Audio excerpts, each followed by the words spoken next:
So, reading from Srimad Bhagavatam, Canto 4, Chapter 9. So, we'll be reading from 53 to 62 verses. I'll be reciting 53 to 61 and then 62 we'll recite together. So, 4.9.53.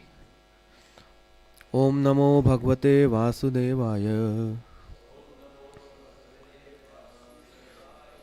Om Namo Bhagavate Vasudevaya.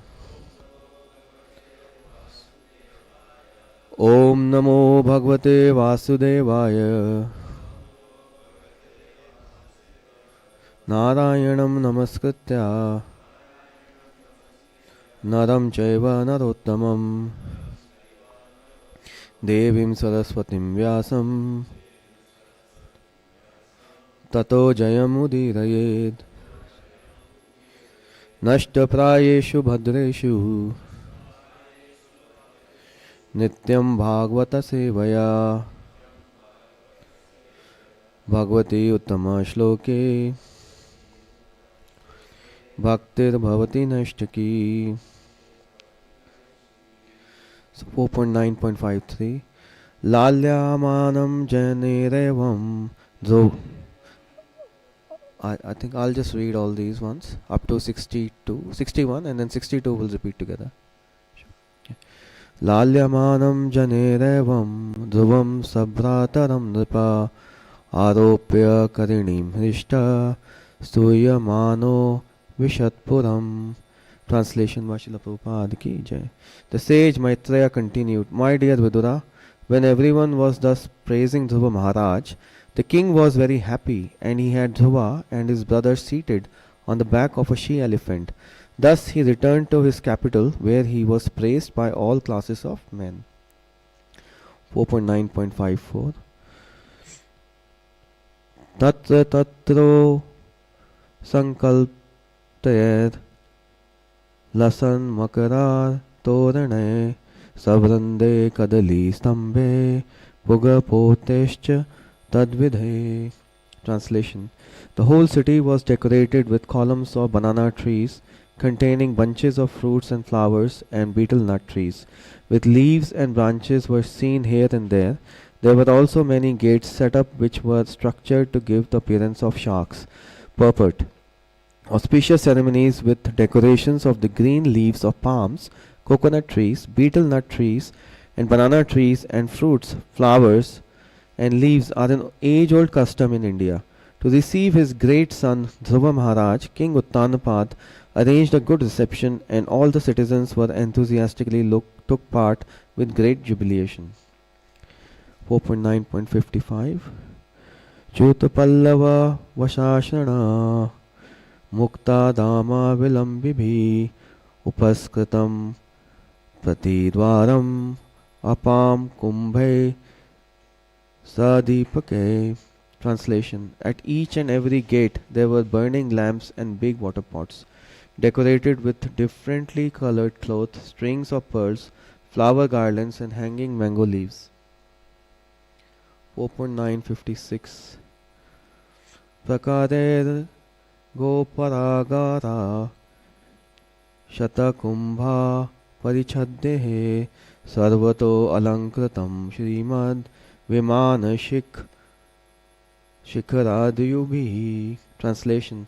In the capital city, there were many palaces, city gates, and surrounding walls, which were already very, very beautiful, and on this occasion, all of them were decorated with golden ornaments.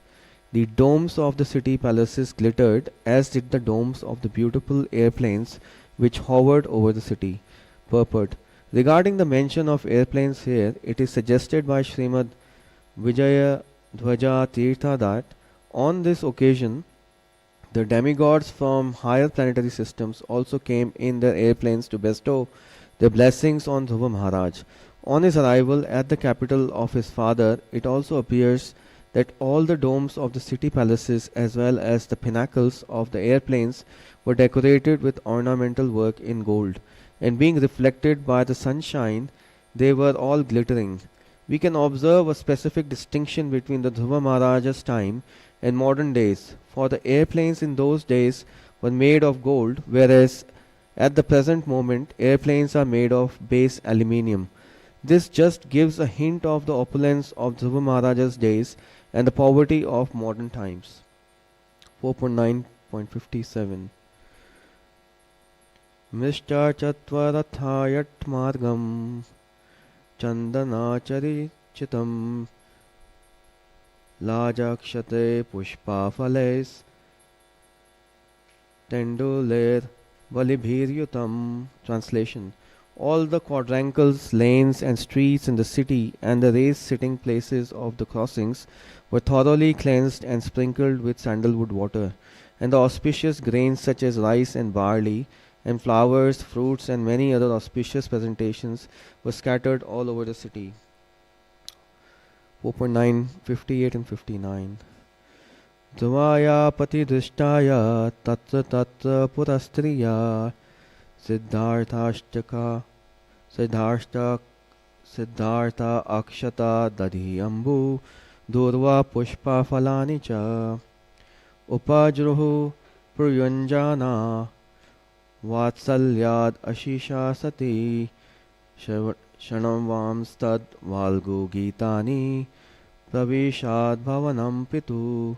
Translation: thus, as Dhruva Maharaj passed on the road, from every palace in the neighborhood all the gentle household ladies assembled to see him, and out of the maternal affection they offered their blessings, showering him with white mustard seeds, barley, curd, water, newly grown grass, fruits, and flowers. In this way, Dhruva Maharaj, while hearing the pleasing songs sung by the ladies, entered the palace of his father. 4.9.60 Mahamani Vratmaye Satasmin Bhavanottame Lalito Nitram Pitra Nyavasad Divi Devavat. Translation: Dhruva Maharaj thereafter lived in his father's palace, which had walls bedecked with highly valuable jewels. His affectionate father took particular care of him, and he dwelled in the house just as the demigods live in their palaces in the higher planetary systems.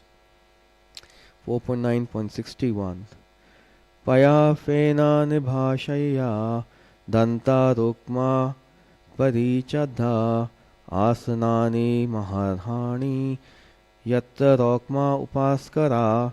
Translation: the bedding in the palace was as white as the foam of milk and was very soft. The bedsteads were made of ivory with embellishments of gold, and the chairs, benches, and other sitting places and furniture were made of gold. So 4.9.62, please repeat after me. Yatta spatika kudyeshu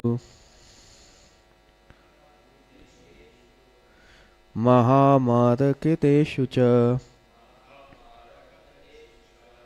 Mani Pradipa Abhanti Lalana Ratna Sanyuta Yatta Spatik Kudayeshu Mahamarakateshu cha Mani Pradipa Abhanti Lalana Ratna Sanyuta Yatta Spatika Kudayeshu Mahamarakateshu cha Mani Pradipa Abhanti Lalana Ratna Sanyuta. Prabhuji's Yatta Spatika Kudayeshu Mahamarakateshu cha Mani Pradipa Abhanti Lalana Ratna Samyuta. Yatta Spatika Kudayeshu Mahamarakateshu cha Mani Pradipa Abhanti Lalena Ratna Samyuta. Mataji. Yatra spatika kudiyeshu महामारकतेषु च मणिप्रदीपा आभान्ति ललनारत्नसंयुताः यत्र स्फटिककुडीयेषु महामारकतेषु च मणिप्रदीपा आभान्ति Lalana Sanyuta. Word by word meaning. Yatra, where. Spatika, made of marble. Kudiyeshu, on walls. Mahamarkateshu, bedecked with valuable jewels like sapphires.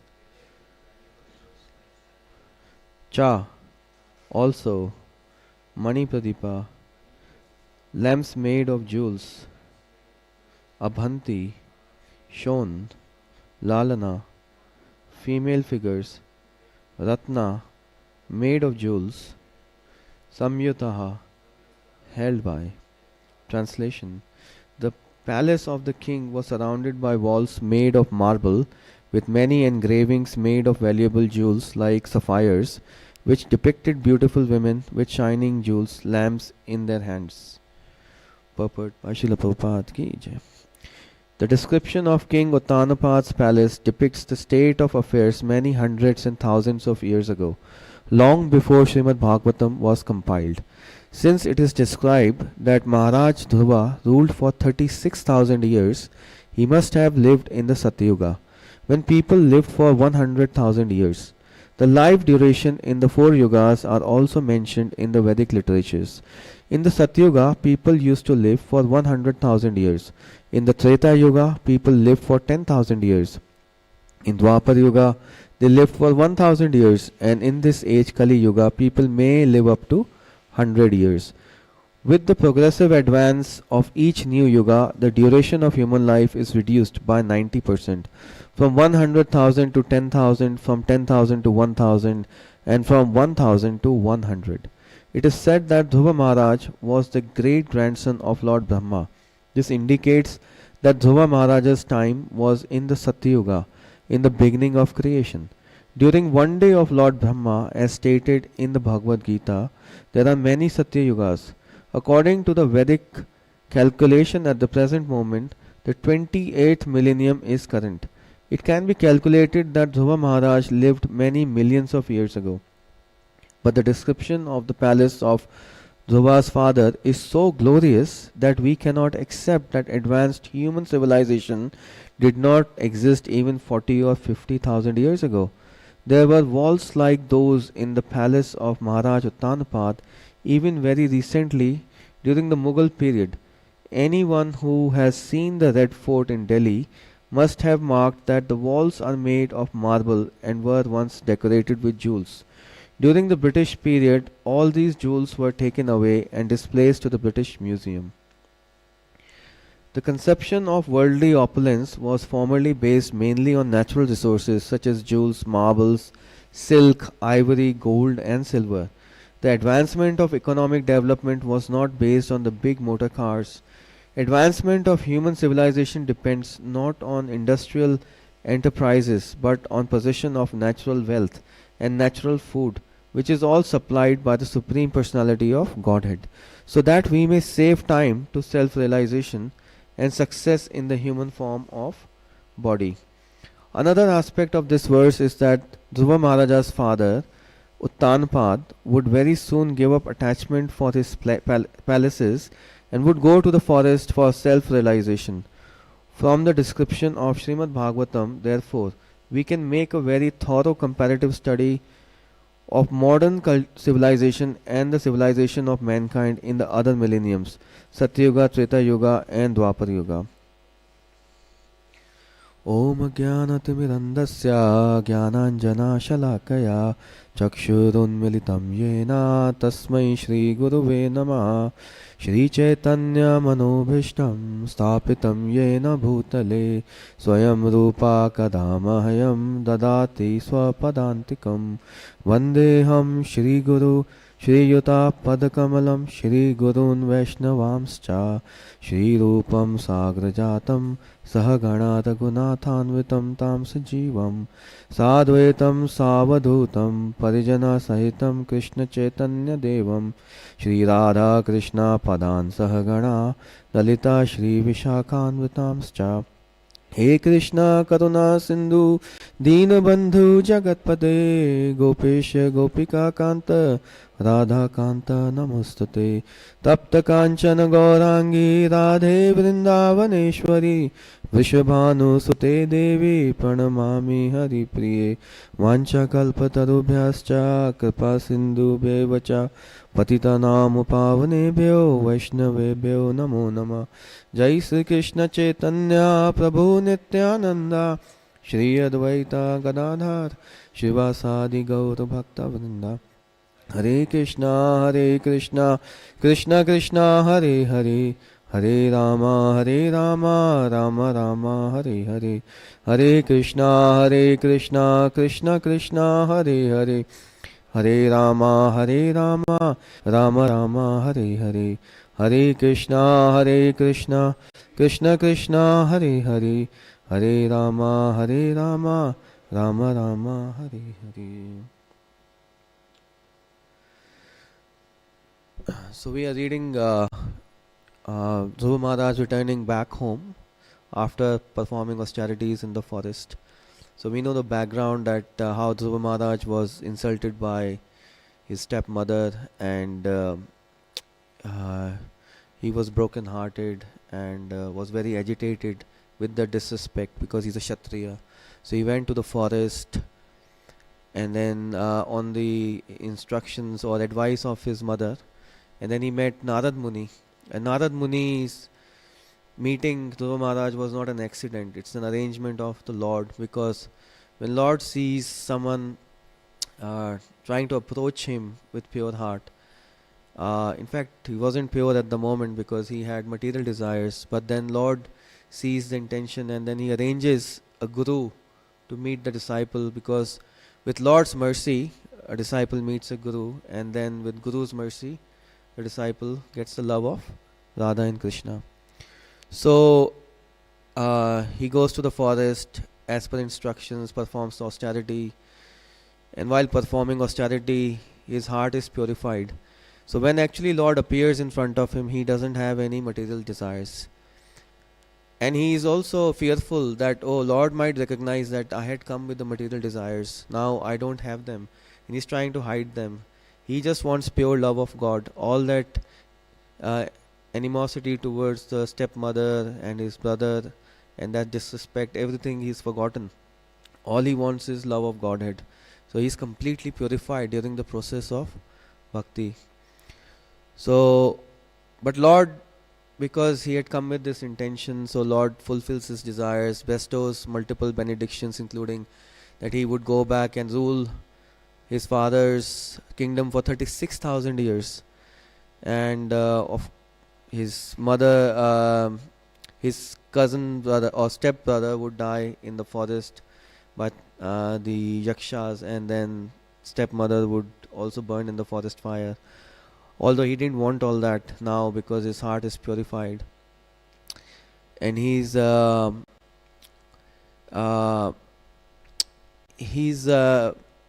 very discontent when he's returning that I missed the opportunity.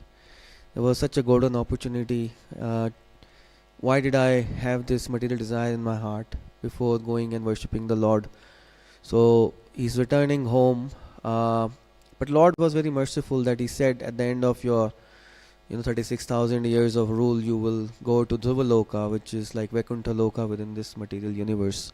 So Lord is very merciful. He did not deny him the ultimate benefit of worshipping or doing the bhakti yoga. So now he's coming back, and he's so nicely received by his father and his mothers, his brother, and all the citizens of the city. and they are so nicely decorating the city for his welcome, for his glorious welcome. Um, and he touches the feet of his stepmother. So we can see that all his, all the contamination in his heart has already gone by doing the bhakti yoga. So he is no more envious towards his stepmother or his stepbrother. And now it's a description of Uttanpad Maharaj's palace there. So it's described that bedding in the palace was as white as the foam of milk and was very soft. The bedsteads were made of ivory and embellishments of gold, and the chairs, benches, and other sitting places and furniture were made of gold. Walls made of marble with many engravings made of valuable jewels like sapphires. The domes of the city palace glittered as did the domes of the beautiful airplanes which hovered over the city. Pinnacles of airplane were decorated with jewels and the planes were made of gold. So this just shows the opulence in that time, and Prabhupada is mentioning in the purport that Dhruv Maharaj ruled for 36,000 years and the age of the Kali Yuga, Satyuga people was 100,000 years. So we have to understand the timeline here. So what timeline is that? So we have to understand the creation. So for creation, Lord comes as the Purusha Avatara. So this Mahavishnu, Akarno Dakshaya Vishnu, from his pores when he exhales, all the universes come out. And in each universe, in the Garbhodaka ocean, Garbhodakshaya Vishnu is lying down. And there is Karno Shirodakshaya Vishnu. From the navel of Garbhodakshaya Vishnu comes the lotus flower. And then Brahmaji appears or is born. So when Brahmaji is born, he is bewildered and confused. Because he's saying, where am I? What is this place? What is happening? And then he hears a voice and he performs penances for 100 years. And then he gets direct audience and instructions from the Lord in his heart. And he becomes the second creator. So he's called Adi Kavaya, the most intelligent person. So he starts creating the universe. So 14 planetary systems. So even though his intelligence and ability is great, he feels insignificant in front of Lord's intelligence and Lord's capabilities. So the timeline, so one day of Brahma is 12 hours of Brahma, the daytime, and 12 hours night time. So each cycle of the 4 yugas is in the duration. So one day of Brahma is called one kalpa, which is 1000 cycles of Chatur yugas. So each cycle is in this order. Satya Yuga, which is 7.28 million years. Then comes Treta Yuga, which is 12.96 million years. Then comes Dwapar Yuga, which is 8.64 million years. Kali Yuga, which is 4.32 million years. Now each kalpa has how many manvantaras? 14. So 14 manvantaras. So in each manvantar, there is a different Manu. There is a different Indra, there is a different sun god. So they are all positions. So like here, when there is elections and the new party comes to rule, they form the government and that is there for 5 years. So there is a duration. Similarly, after each Manvantara, the whole positions like a new committee will come and they will govern the whole universe. So that way the Manu changes as well. So when the creation happened, Brahmaji came and then his son came, Swayambhu Manu. And Swayambhu Manu's son is Uttanpad Maharaj. And Dhruva Maharaj is grandson of a great grandson of Brahmaji. So we can see that this is the first Manvantara. And this is the first Satyuga cycle in that Manvantara. And where we are at the moment, which Manvantara are we in? 7th. And what is it? What is the reigning Manu? Vivasvata. So Vivasvata is son of Vivasvan, the sun god. So in this Manvanta, Vivasvat is the Manu. So we are in the 7th Manvanta. That means 6 into 71 cycles of Chatur Yuga have already gone past. So this was how many millions and billions of years ago when Dhruva Maharaj was ruling the earth, and Uttanpad Maharaj was there. So we can see from this timeline how long ago was that and how materially advanced they were. Like from the description of that palace, from the description of the plains, we can see how advanced that civilization was. And we can also see not long ago, only 5,000 years ago, when Lord Krishna appeared. So he married how many wives? 16,108. And then he went to Dwarka. And for each wife he had a separate palace. And each palace had the description similar to Uttanpad Maharaj's palace.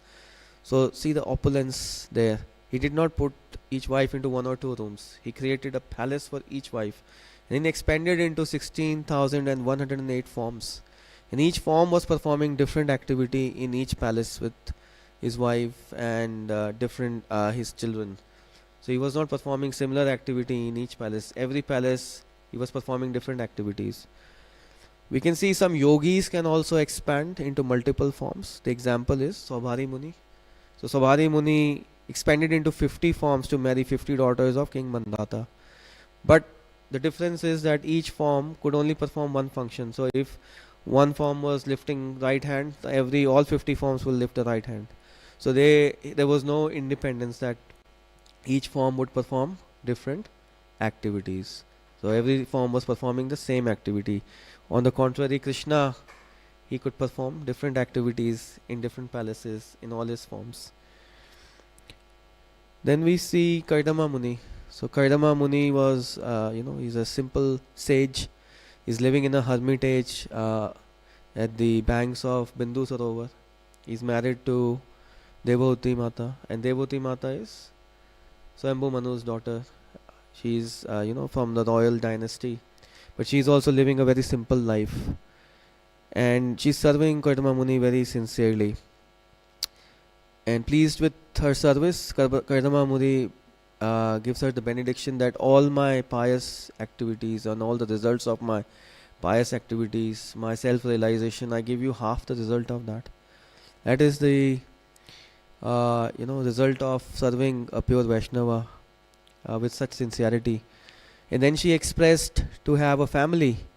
So then Kardama Muni, what he did with his mystic yoga, his mystic power, he created a palace which was 7 stories high. And it also had like similar descriptions of the palace of Uttanpad Maharaj. Like the walls were decorated with jewels. There were like 1,000 damsels appeared to serve Devavati Mata. And that palace could fly. It could fly anywhere in the universe. So they actually traveled to pleasure valleys of Mount Sumeru, gardens of heavens, Nandana, Chitrartha. So he did not require thousands of laborers to build the palace, iron, steel, rods, manufactured in different factories. Just with his Ichha Shakti, with his mystic power, he created such a palace. So that was the power, and that was the material opulence.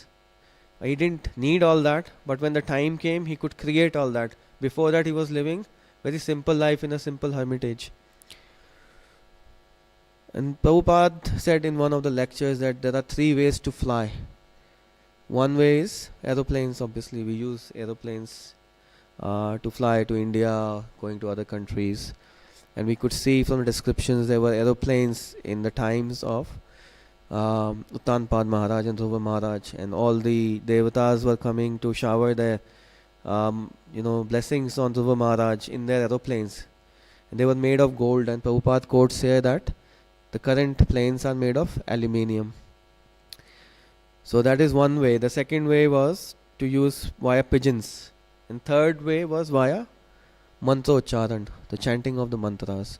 So a lot of yogis could travel between different planetary systems with the chanting of mantras. In fact, Durvasa Muni could travel between different universes. So we can see that how advanced they were. How far can we go in our planes? Like, the longest flight from here to LA or something, like how many hours? 16 hours or 18 hours. And then the fuel, they need to refuel. So how far can we go in our planes, like spaceships here, how far they have gone. They claim to have gone to moon, which is also doubtful. In one of like I think 2-3 years ago, Gansham Prabhu gave a full series of lectures on the cosmic manifestation of the universe. So the Bhumandala is divided into 7 islands, and it is separated by an ocean. So all the islands are separated, and in the center is the Meru mountain.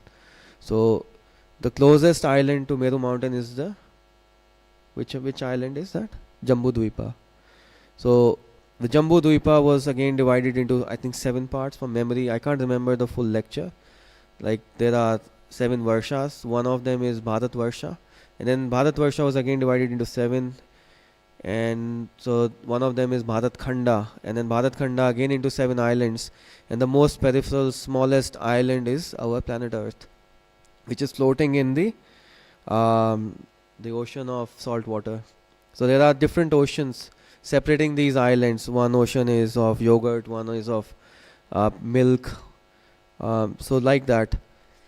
So technically we are very close to Meru mountain, but can we see Meru mountain? Can we travel to Meru mountain? Can we travel to other islands of Bharat Khanda? We can't, because we are not allowed to. So our material advance is very little compared to those times when they were so spiritually advanced and materially advanced, they could travel between universes. We can't even travel to the next island. Like how limited are we? So it's a comparison. Prabhupada is giving this comparison between modern times and the ancient civilization.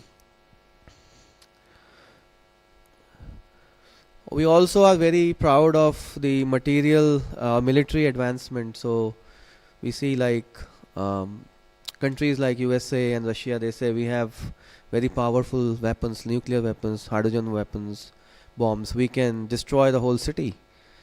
But when we compare it to the military advancement, say for 5,000 years ago, Arjuna.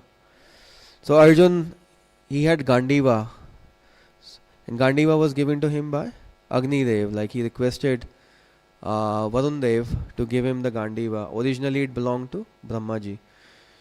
And the description is that it had 108 strings, and it's as powerful as 100,000 times the ordinary bow.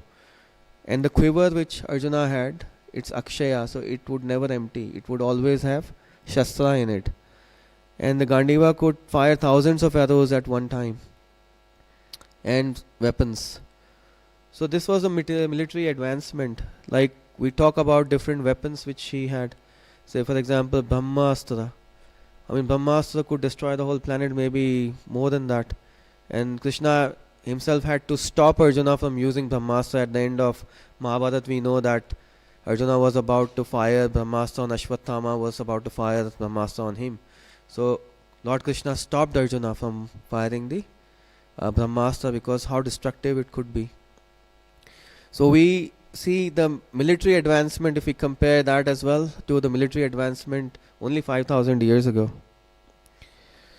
And what to speak about saintly kings like Arjuna, like even Ravana. He had, he was so opulent. He had the Sone ki Lanka, like the golden city of Lanka. And the descriptions are there of the city in Ramayana. And he had Pushpak Viman. My Shiksha Guru tells me that it was controlled by the mind, so he could fly with his mind, Pushpak Viman. So that was a material advancement. We are so backward, or so far behind, because what is the reason? Because those times all of them were spiritually advanced. We don't have spirituality. The modern scientists are only trying to use the material things to create all these things. They don't have any spiritual advancement, any spiritual realization. In those times the emperors based their lives on Shastra. So the king did not take up the position of a king to enjoy, but he took up the position to serve. And what were the 7 limbs of king's domain? One was king's well-being himself, his ministers, his treasury, his military forces, his allies, the Brahmanas, the sacrifices performed in his kingdom, and the needs of the king's subjects. So he would perform austerities and also make his subjects perform austerities, like fasting on Ekadashi days. And what to speak of the humans, he would make the animals also fast on Ekadashi days, so that everybody gets benefited. So that was the culture that time. And the result was that it's stated in Bhagavatam that the king would get 1/6 of the pious deeds of his subjects. But on the contrary, if he is not following rules and regulations, if there is adharma and the subjects are also performing sinful activities, then he would also get the results of the sinful activities. So that is what is happening to our leaders. They are in such a dangerous situation. They don't realize what is coming in the next few lives for them. They are just performing all these sinful activities, and all the people around the world, they are also doing the same. And when there is lot of adharma, what happens? Mother Earth stops giving the natural resources. Like for example, King Vena. So he was not following the dharma. So Mother Earth stopped giving the natural resources. She was hiding everything inside her, deep inside her garbha. So then the Brahmanas, they in his kingdom, they used certain mantras and they burned him. And from his ashes came Prathu Maharaj. And he is the incarnation of Lord himself. And he ruled the world on the basis of Shastra, on Dharma. But he also had to chase Mother Earth, which was in the form of a cow, to chastise her, and then she agreed to give all the natural resources back, because now the Dharma was being followed. So we can see when there is adharma, even the Mother Earth stops giving all the resources. So we may question why we are still getting so many resources. There is so much of adharma happening. We can see from the descriptions of Bhagavatam how Kali Yuga has progressed and so many sinful activities are happening. Why we are still getting so many natural resources? Mother Earth is not stopping, still giving. Why? Because there are still so many devotees. Srila Prabhupada came, and a lot of devotees are around the world. They are chanting, they are performing devotional service. So they are counteracting the ill effects of all the sinful activities which are being performed by all the adharmis. So Mother Earth is still providing all the necessities. And this was sorry.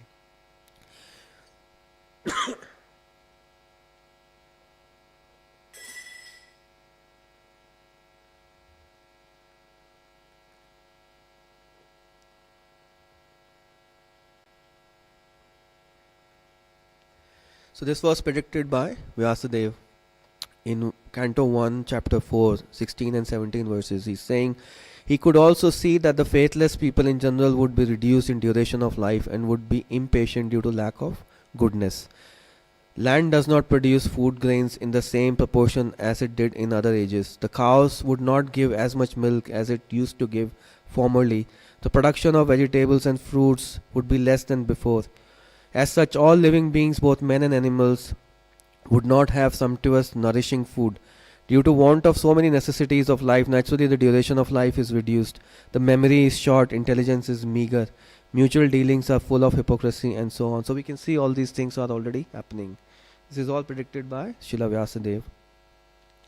So current civilization, all the learning and is directed towards economic development. So we go to schools, colleges with just one aim. How can we be more prosperous, and how can we have more and more facilities for sense enjoyment? Whereas in the Vedic times, people were not driven by economic development. They were driven by spiritual development. So that is the difference, that why we are not having so many natural resources, why they were so much more advanced than us.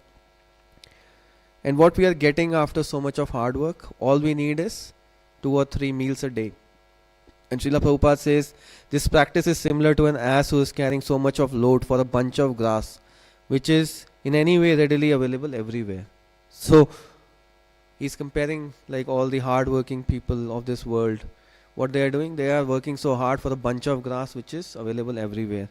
Even in Bhagavad Gita, Krishna says there are 4 types of dushkritino. So, namam dushkritino muda prapadyante naradhama maya ahprat jnana asuram bhava mashrita. So translation is, those miscreants who are grossly foolish, who are lowest among mankind, whose knowledge is stolen by illusion, and who partake of the atheistic nature of demons and do not surrender unto me. So we can see all these hard-working people are considered as mudhas by Krishna, and the scientists, so-called scientists and philosophers, they are called Maya Pratta Jnana. So their knowledge has been stolen by the illusory energy. And they are also Asuram Bhavam Ashrita. So they are atheistic. They don't have firm belief in the existence of God. So when these people, when we tell them that these ancient civilization was so advanced, they do not believe. They say, where is the evidence? Where is the proof? We say there is all this is in Srimad Bhagavatam. And they say, oh, this is only a book written by someone. We can't believe that. So they believe in Pratyaksha Pramana, like they want to do experiment in the lab and then get a result and then say, yes, this is what how things are happening. So they don't believe in the descending knowledge which is coming to the disciplic succession in the form of Smriti and Shruti, so which is called Shabda Pramana. So they do not have any faith in Shabda Pramana. Even when they find certain archaeological surveys, they prove that there were ancient civilizations which were much more advanced.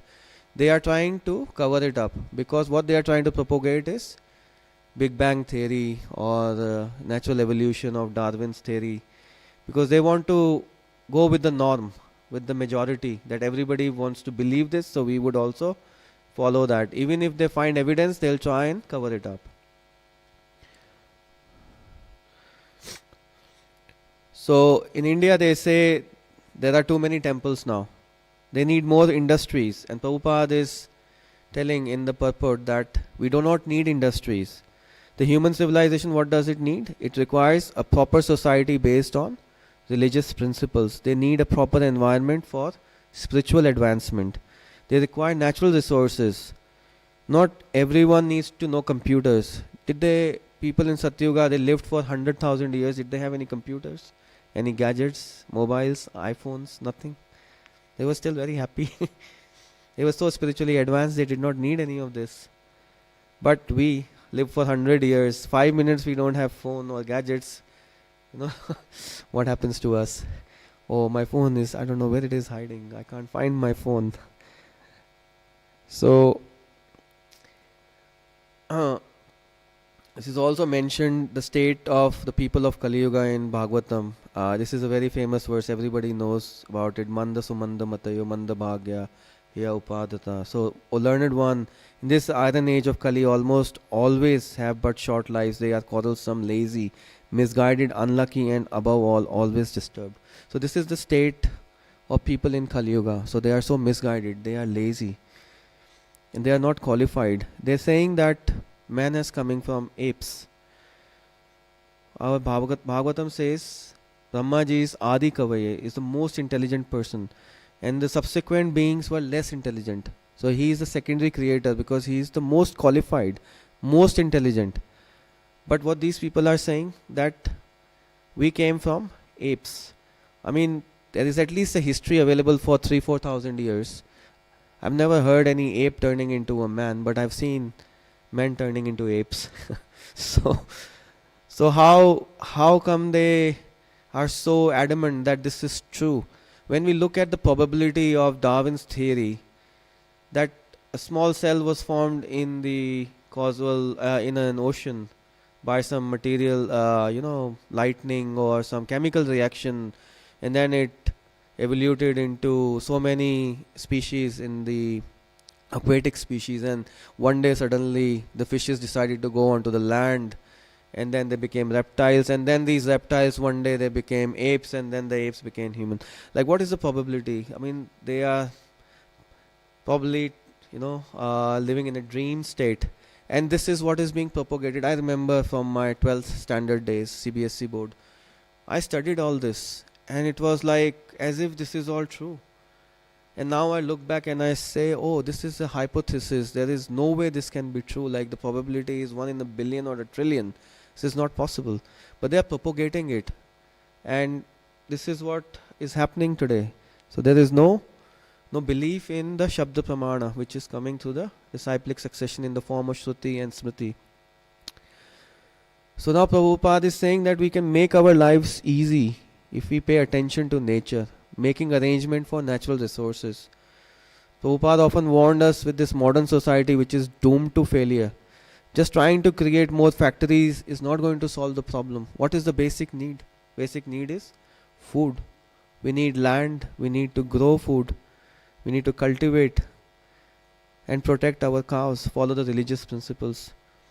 So during the time of Lord Krishna, the cows were happy. There was abundance of milk. And the milk was freely flowing that it was moistening all the pastures. But that's not happening today. The cows are not giving that much milk because they are not happy. They are not being served properly. In fact, there are so many slaughterhouses. We have to sometimes buy water. Imagine the times now that we have to purchase water. Maybe in a few years' time we might have to even purchase air. Maybe if something like corona comes back or some other virus, we might have to purchase pure air. So this is a terrible state according to Prabhupada, and we need to do something to change this. So when we act according to the laws of God, then nature provides more and more. So it is again stated in Bhagavad Gita, all living bodies subsist on food grains, which are produced from rains. Rains are produced by a performance of yagna, and yagna is born of prescribed duties. So if we perform our prescribed duties, perform sacrifices, the rains will come and then the grains will come. If we stop that cycle of sacrifice, then automatically the rains will stop. There won't be any grains. So that's why Prabhupada says we have to follow the regulative principles. We have to do our sadhana, and we have to follow the rules as per Shastras and follow this cycle of sacrifice so that we can get rains, and from rains we can get grains. So we have to have full faith in the Lord that He will provide everything that we need. And we have to understand our position as the eternal servant of God and work in consciousness of His for His pleasure.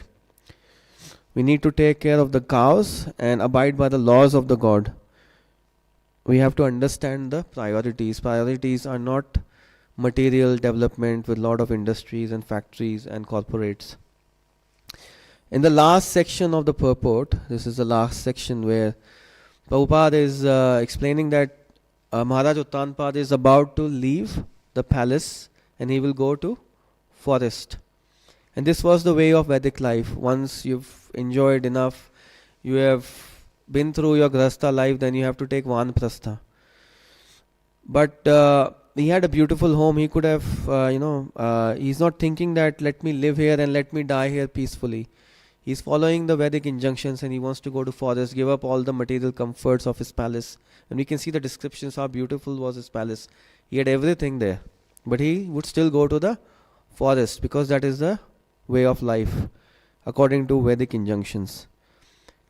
So Vedic society people would prepare themselves for future and leaving the world. But nowadays there are no forests. So where people can go? Where can go? There's no forest now. Who can go to the forest? Very hard to survive in forest, even if we go to forest. What is the solution? Come to Krishna consciousness. Come to our temples. Come to our ashrams. And they will teach. The devotees here will teach how to live life of a Vanprastha. Even staying in the material society, you can still follow the rules of Vanprastha. By following our Acharya's instructions, Srila Prabhupada's instructions, and our Guru's instructions. So, come to KC movement and prepare yourself for leaving this world. So, there are so many deficiencies in Kali Yuga, but there is one good thing, and again this is confirmed in Bhagavatam, that just by performing the Sankirtan Yagna, performing or chanting the holy names, one can free from oneself from material bondage and be promoted to the transcendental kingdom of God. So we have to take full advantage of Mahaprabhu's causeless mercy, because in Kali Yuga Mahaprabhu came to give us this mercy. Irrespective of the fact whether we are qualified or not qualified, he distributed mercy freely to everyone. So it is for everyone. So we have to act in that way to please Srila Prabhupada, our Guru Maharaj, and Mahaprabhu, and take the full advantage of this movement of these times and make our life successful. And then there will be automatically material advancement there will be lot of natural resources. Everything will be in abundance by the mercy of Shishi Radha Gopinath. Okay, I'll stop here. Any comments or any corrections? Yes, Prabhu.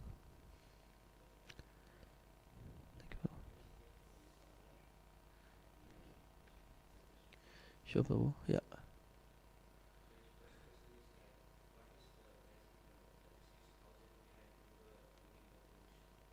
So, Prabhu.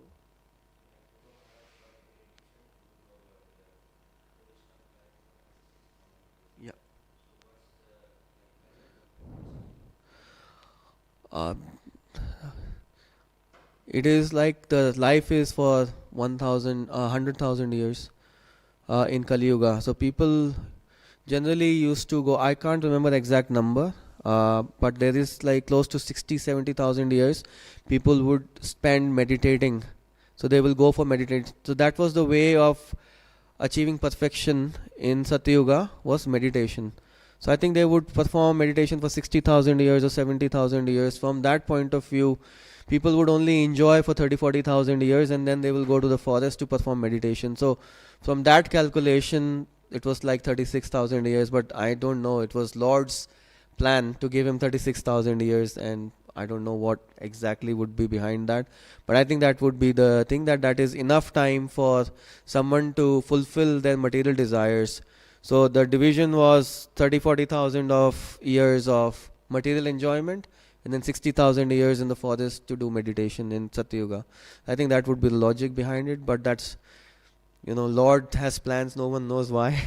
I don't know why Lord said 36,000, not 37,000 years. So, yeah.